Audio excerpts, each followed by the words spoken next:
No female had ever won a wrestling state championship in North Carolina until now. An 11-year-old girl is the first girl in the history of the Arlington Football Association to score a touchdown. Historic news in the sports world. The first female minor league manager in baseball history.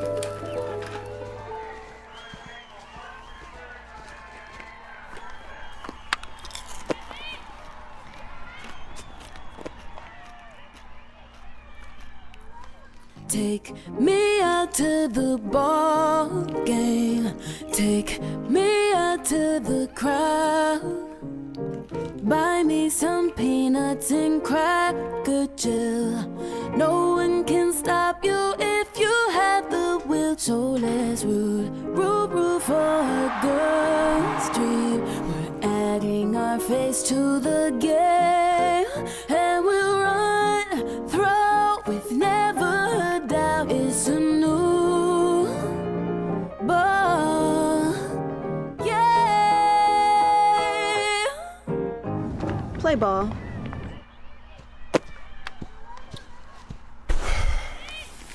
I'm Cedric. And I'm Brian, and this is Cedric and Brian.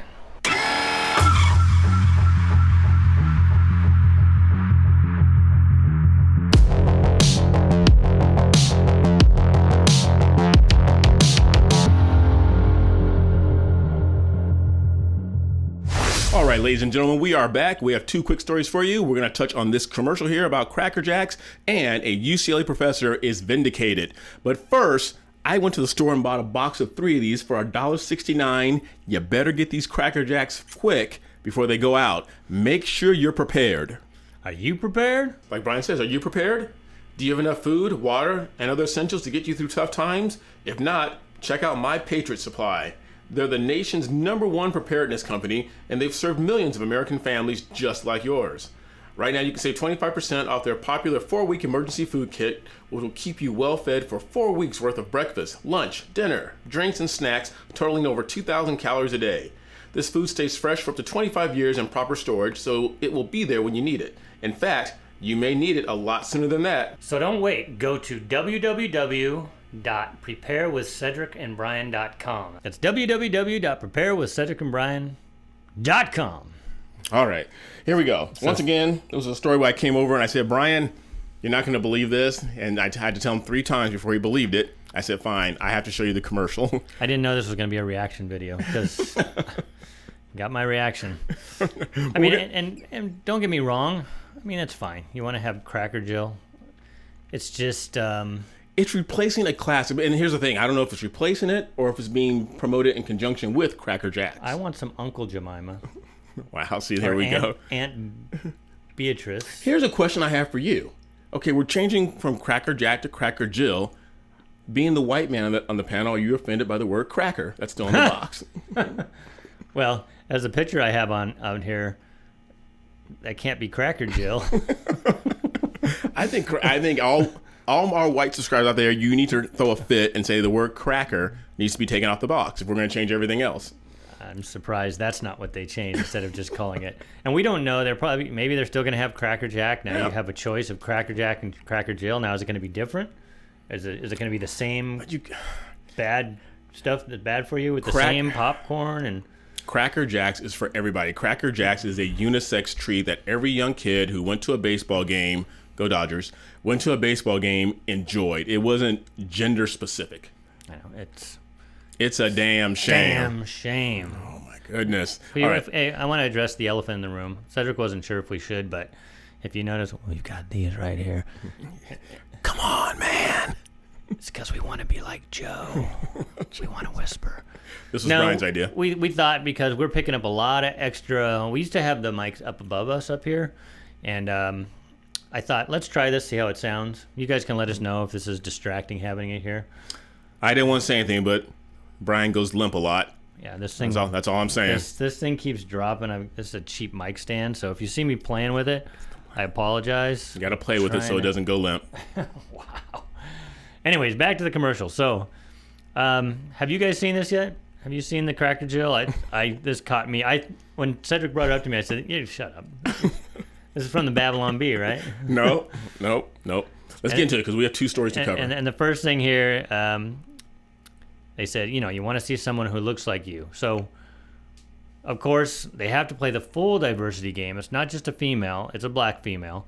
But if it's going to look like you, then what are they? They're going to have an Asian, an Indian, Native American, Pakistani, Russian, not Russian, right? Ukrainian.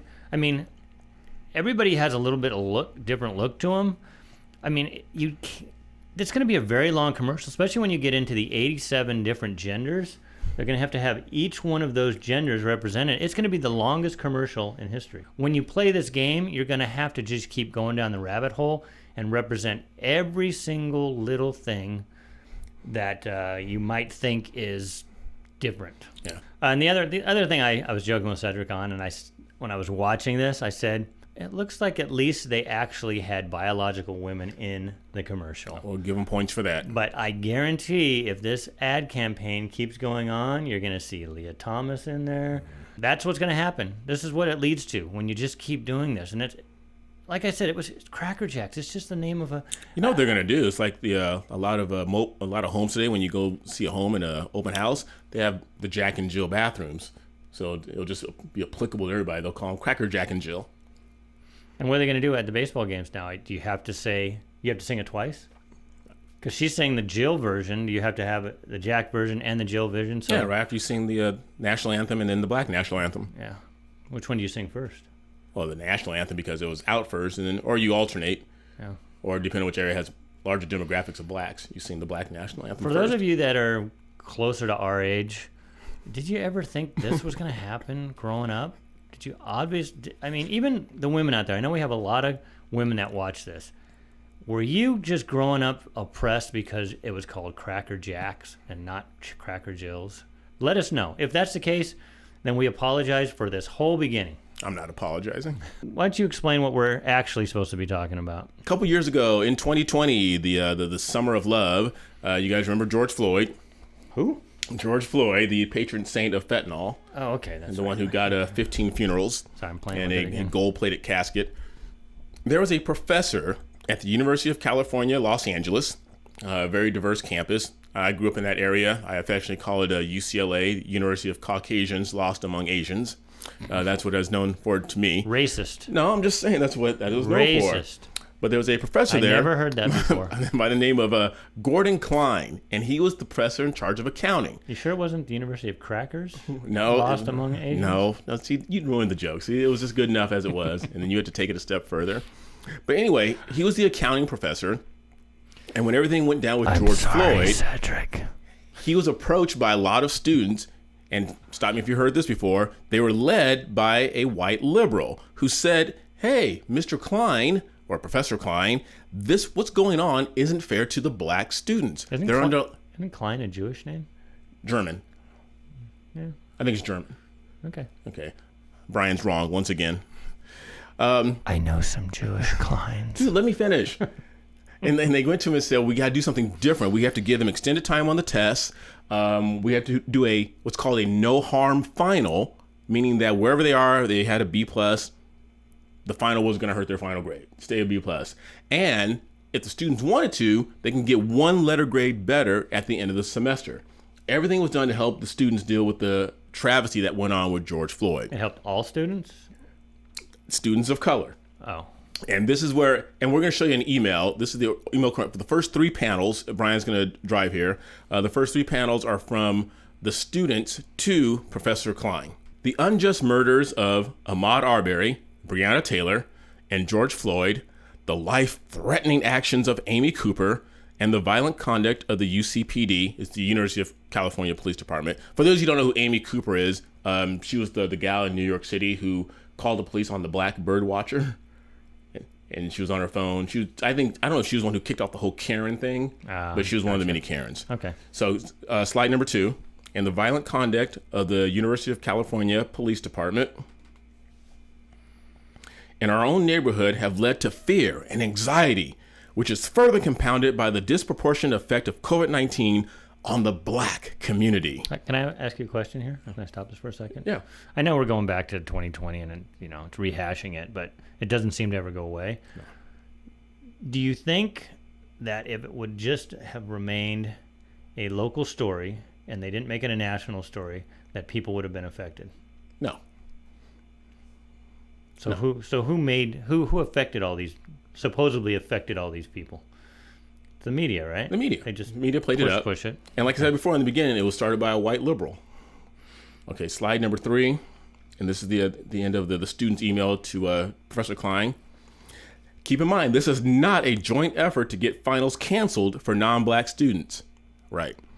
But rather to ask that you exercise compassion and leniency with black students in our major.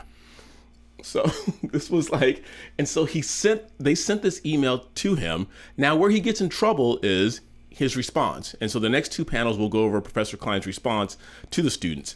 Let me see, that should be number 4, unless you want to talk about this for a second. Yeah, I just want to ask another question. Sure. Okay.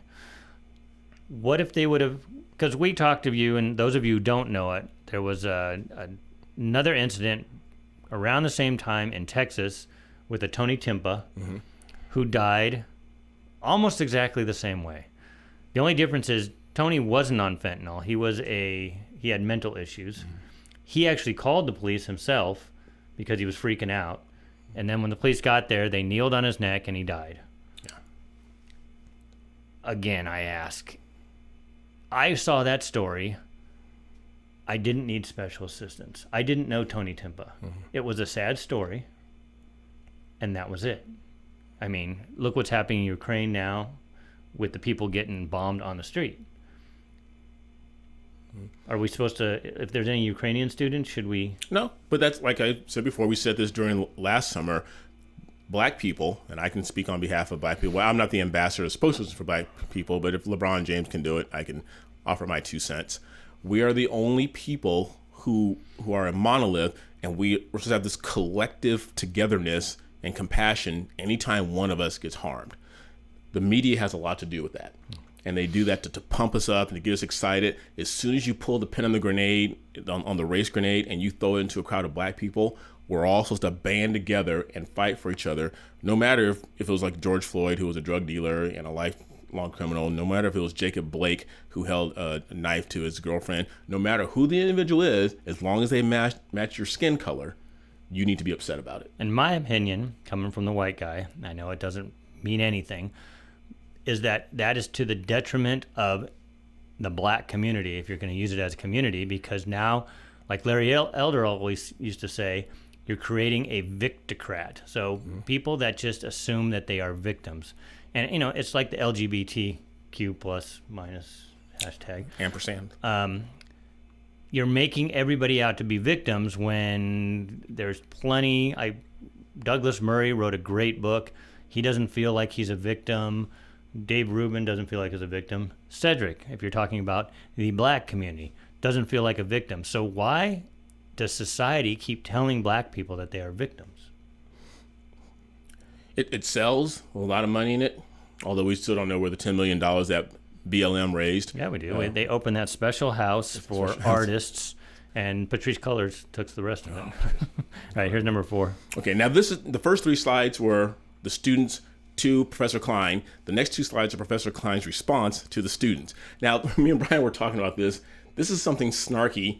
It's written very professionally, but the same has a little bit of snarky in it that I kind of laughed at. Maybe that's why I got in trouble. And he said, "Thanks for your suggestion in your email below that I give black students special treatment, given the tragedy in Minnesota.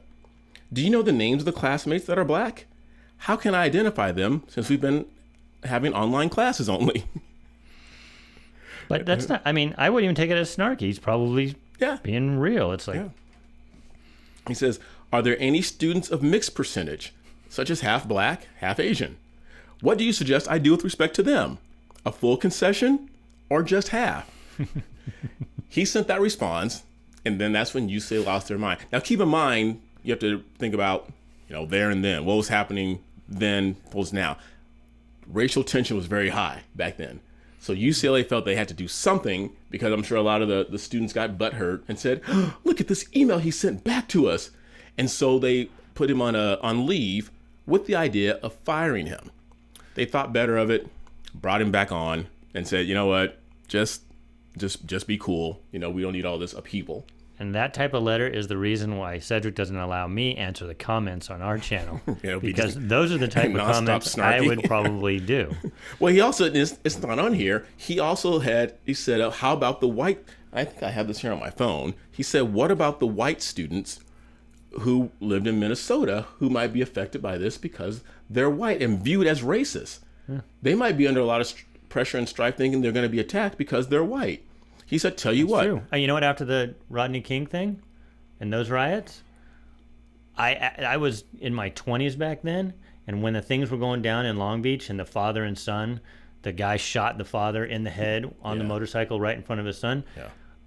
I felt fear. I'm like, I'm not going to Long Beach. Right.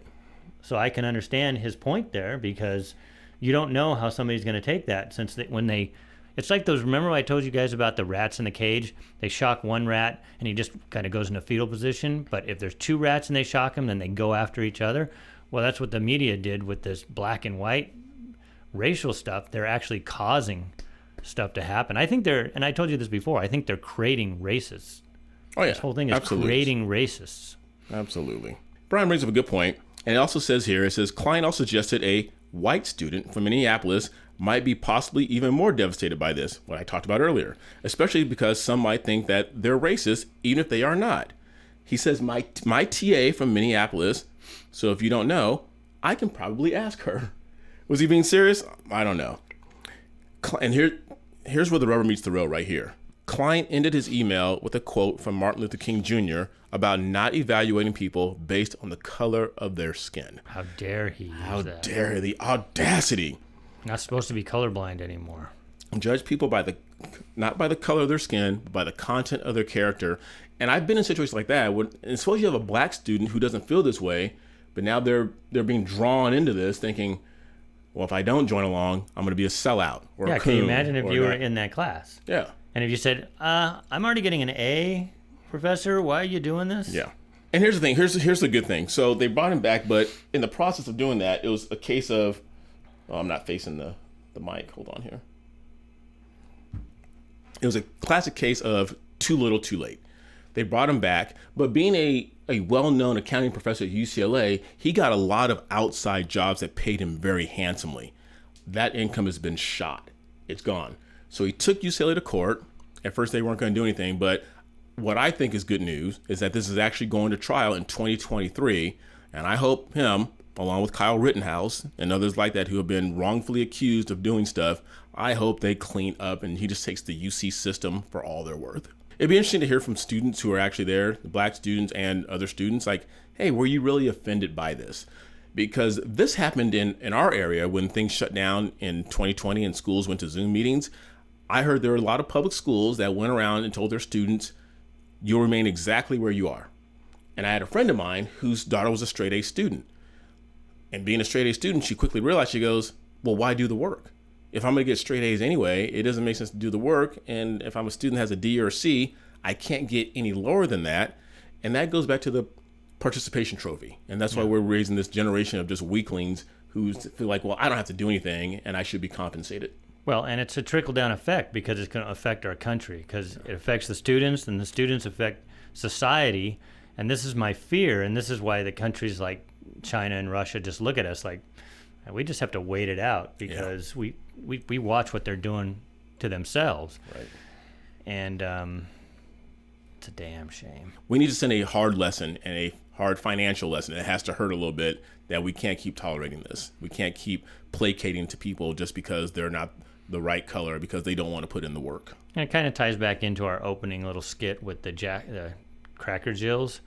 It's like, where does it end? Right. Where does it end? And then they're going to come out and say, well, Jack and Jill, those are more white names, right? Yeah. You know, what about the Pakistani and the Indian names? You know, they're going to feel excluded because, or the Hispanic names, because it's not, you know, Cracker Juan or something. Right. Yeah. True. Which I guess is kind of oxymoronic. Cracker is definitely white, so maybe that's why the name has to stay white. Yeah. They can't come up with anything new. It's like these movies that they just keep rebooting. Like Ghostbusters, let's just throw a bunch of girls in Ghostbusters. Yeah. Let's not come up with a new movie. So let's not come up with a new candy. Let's just change Cracker Jacks and call it Cracker Jill. We won't have to do anything but just virtue signal. Yeah. All right, let's read a comment. I have to move around the mic here. I believe this is from our last reaction. I think it was Kid Rock, and it's from John Willis. And John Willis, I picked this comment because it kind of piggybacks on the whole Professor Klein thing. And he says, Malcolm X warned you about the quote-unquote white liberals in the 1960s. But as usual, the handouts outweighed his common sense. You speak of nuclear weapons. The government would be stupid to use them against their own citizens. There would be no more country left. So I just want to focus on the white liberals because, as we said in this story here, this whole thing with UCLA was started by a non-POC. Yeah, it was started by someone who says, I must fight for the black people because they can't fight for themselves. And it's what I've been saying the whole time is they are the racists. The white liberals, as you've seen from our Ami on the Street videos, they're the ones that denigrate and belittle other cultures in the name of equity. And it's disgusting, but what makes me sad, and when we do videos, and then the POCs, and you don't know which ones actually are, black and which ones are white, but I know Cedric gets some hate from the black community, and we're trying to say, why do you want to be considered a victim? Why do you like that role? Yeah, you listen to the white liberals, like those poor black people. They can't get to the DMV, and they don't know how to operate those computer things. Lord have mercy. We better stop asking for SATs and ACTs. Oh, wait. That's too late. The UC schools just did that. All gone. All right, so I hope you guys enjoyed that video. Again, because we're happy about it. Thank you for helping us get over 20,000. We're on our way to 100,000. And guys, I don't say this a lot, but make sure you also follow us on our other platforms. Rumble, can I say that, honestly? Yeah. Okay, I've been putting up there slowly. Okay. We're on Rumble. We ditched TikTok a long time ago. We're on Rumble. We're on We didn't Facebook. ditch it. I've just been busy. Yeah, we're on Instagram. You're not busy. Okay. Anyway, make sure you guys like, subscribe, ring that bell, and continue sharing our channel with everyone you know. And continue being good to each other. Until next time, I'm Cedric. And I'm Brian. See you later.